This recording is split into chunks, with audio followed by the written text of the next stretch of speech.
Entonces, esta es la explicación del taller número 4, segundo periodo de biología para curso 702. Entonces, nuevamente, ingresamos por el lado de la página del colegio, por vida escolar, académica, gestión de las áreas, jornada tarde, naturales, y ahí encontramos el enlace para 702 biología. ¿Qué vamos a encontrar acá? Básicamente vamos a encontrar este taller que es flujos de materia, nitrógeno y fósforo. Listo, tenemos el taller número 4, flujos de materia, nitrógeno y fósforo. Tenemos una primera fecha del 17 al 21 de mayo. Esta primera fecha, como dice acá abajo y contestando un poco a la pregunta si esto afectaría la nota, no afectaría la nota, pero resulta que si presentan en esta primera fecha antes del 21 de mayo, como dice acá, van o pueden o si necesitan recibirán retroalimentación. De pronto usted envió algo muy mal hecho, entonces si lo envían antes del 21, pues yo les puedo decir pues mediante un correo o puedo garantizarles que les puedo decir mediante un correo, mire, le falta esto y aquello, por favor, para que la nota no le quede tan bajita, hágalo. Pero si de pronto se pasan de esta fecha, ese sería el inconveniente, que de pronto yo no alcanzo a hacer la retroalimentación, pero de todas formas ustedes podrían enviar el taller hasta el 28, es decir, hasta el 28. Entre el 21 y el 28 no hay garantía de que yo les pueda dar esa retroalimentación para que tengan una buena nota en caso de que hayan hecho algo mal del trabajo. ¿Listo? Es para eso que les pido la primera fecha. ¿Listo? Bueno, continuamos entonces con la explicación de este taller. Tenemos flujo de nitrógeno en el ecosistema. El primer párrafo nos habla de los elementos químicos que tiene todo un ecosistema, son muchos. Y nos dice que aparte del carbono, los seres vivos cuentan también con una gran proporción de nitrógeno.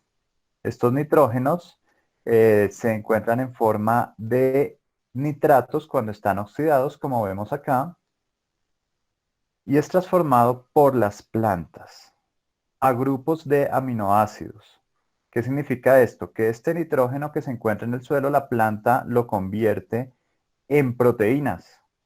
Y las proteínas son las que finalmente los herbívoros pueden captar, como por ejemplo las vacas. Y nosotros pues podemos asimilar esas proteínas al consumir la carne de res, por así decirlo. Entonces tenemos la gran importancia de nuevamente las plantas dentro de los ecosistemas, en este caso para la asimilación del nitrógeno. Pero también tenemos otras formas del nitrógeno, como es el amonio. Y acá nos van a explicar cómo puede llegar o volver estos nitratos a través de los detritívoros, vuelven a la forma de amonio al ecosistema. Y lo mismo sucede de manera inversa, el amonio puede convertirse en nitratos e incluso por la presencia de algunas bacterias, como lo vamos a ver en el párrafo número 2, en algunos casos se presenta un fenómeno que está acá, la fijación del nitrógeno, que se lleva a cabo por algunas bacterias. ¿Listo? Y acá nos va a explicar en qué consiste la fijación del nitrógeno, que se puede llevar tanto por bacterias como por procesos químicos espontáneos, como por ejemplo la acción de los rayos cuando truena. Y en este caso se forman en la atmósfera, en el aire hay mucho nitrógeno, y cuando cae un rayo se oxida ese nitrógeno y forma estos óxidos de nitrógeno como los nitratos o los nitritos. Esas son las dos formas oxidadas del nitrógeno. De pronto no es tan importante que ustedes sepan esas formas, más importante es que sepan que en la atmósfera hay mucho nitrógeno, hay más nitrógeno que oxígeno en el aire. Entonces separamos tres conceptos. En el aire tenemos primero nitrógeno, después oxígeno, también hay dióxido de carbono, que es el que toman las plantas para hacer la fotosíntesis. Acá nos dicen que bacterias pueden hacer la fijación de nitrógeno, como son las gram negativas, algunas simbióticas y algunas cianobacterias. Acá tenemos los cambios en la forma del nitrógeno explicados. Ustedes van a encontrar más adelante perdón, en la literatura, es decir, en internet, pueden encontrar en los ciclos de nitrógeno estos cambios. Y acá los vamos a explicar. Significa que la amonificación, por ejemplo, es cuando se convierte el nitrógeno en el ion amonio. Entonces, ¿cómo sucede eso? Básicamente, esto sucede gracias a que los organismos que pueden producir el amoníaco, cuando son acuáticos, este se convierte en un ion que es ion amonio. Mientras que los organismos que no son acuáticos, que son terrestres, producen urea. Y que se encuentran, por ejemplo, en la orina. Nosotros somos terrestres y nosotros producimos urea. ¿Y esa urea de dónde viene? De las proteínas que consumimos en nuestros alimentos, de los desechos de esas proteínas. Parte de las proteínas hacen parte de nuestro cuerpo y otra parte la desechamos. ¿Listo? ¿Y esto por qué sucede? Porque los terrestres no tenemos un suministro garantizado de agua todo el tiempo, mientras que los acuáticos sí. También tenemos el concepto de nitrificación, que es la oxidación del amonio, de ese que veíamos antes, cuando se oxida, ya sea por los rayos solares o por los rayos, por los rayos de las lluvias, o también por la acción de estas bacterias que mencionábamos, se puede oxidar. Entonces el amonio se convierte en nitratos o nitritos, dependiendo. Tenemos nitratación acá, cuando se convierte, el amonio en nitrito, o la nitratación, cuando se convierte el amonio en nitrato. E incluso acá nos mencionan este paso que es convertir desde nitrito hasta nitrato. Es decir, adicionar un oxígeno más al nitrógeno. Y acá nos dicen las bacterias que pueden hacer esto. Pero también está el paso inverso, la desnitrificación, que es convertir esos nitratos y nitritos a nitrógeno molecular, es decir, de vuelta al aire. Recordamos que les dije, el aire está compuesto principalmente por nitrógeno, y ese nitrógeno es lo que hace como tal todo el sistema atmosférico, o la gran parte del sistema atmosférico que nos rodea. Si nosotros leemos, por ejemplo, acá nos da esa idea, la sustancia más abundante en la composición del aire es eso, el nitrógeno. Y la desnitrificación ayuda a mantener los niveles de nitrógeno en el aire. Y acá nos dicen las bacterias que lo llevan a cabo, las Pseudomonas fluorescens, y ellas lo hacen con el fin de obtener energía. Y con esto terminaría el ciclo del nitrógeno. Un ciclo un poco más sencillo, que no se ha estudiado tan a fondo, es el ciclo del fósforo.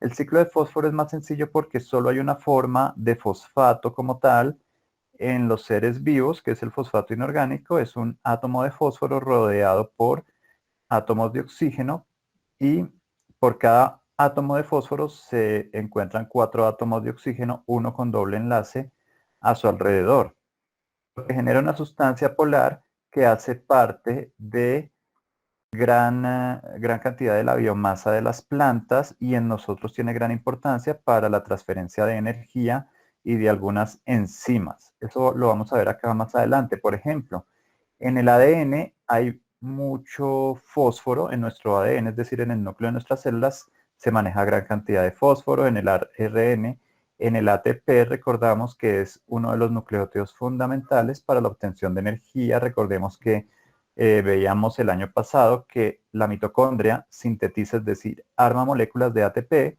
y cada molécula tiene 3 grupos fosfato. Entonces allí su importancia es fundamental. Acá nos dice, por ejemplo, que en el ser humano el fósforo tiene o comprende el 1% de todo nuestro peso corporal. Es decir, si uno de ustedes pesa 50 kilos, pues usted tiene 1 libra de fósforo en su cuerpo si pesa 50 kilos, porque es el 1%. ¿Listo? Para que lo tengan presente. Yo les había preparado también acá una pequeña presentación donde están esos ciclos y explicados los procesos. Entonces acá tenemos el nitrógeno en el aire es el que está acá arriba, N2. N2 puede bajar gracias a estas bacterias y en las raíces ser asimilado por las plantas. Las plantas a su vez pueden hacer el intercambio a través de organismos descomponedores para cambiar entre las formas de nitratos y amonios, que la tenemos acá. Lo que les decía, el herbívoro se come las planticas, las proteínas, y él también a su vez puede hacer su aporte a través de las excreciones en forma de nitratos y amonios, principalmente nitratos en este caso. Recordamos que amonios es de los peces. Y las bacterias desnitrificantes pueden convertir ese nitrógeno y luego nuevamente llevarlo a la atmósfera. Ese es, en resumen, muy general, el ciclo del nitrógeno. El ciclo del fósforo, ¿cómo funciona? En este caso tenemos que el fósforo se origina acá en las montañas y viaja gracias a las lluvias y a la disolución que se da en los ríos. Entonces en los ríos se genera como tal la primera parte del ciclo del fósforo, llega el fósforo gracias a los ríos, y de los ríos, por eso están estas flechitas acá, el fósforo puede ser absorbido gracias a la disolución en los terrenos, las plantas lo absorben, luego la vaquita se come las plantas en este caso y lo devuelve gracias a las excreciones al suelo. Entonces así funciona el ciclo del fósforo originando en las montañas. El taller 4 que ustedes deben hacer es el siguiente: copiar a mano ese texto completo en el cuaderno de biología.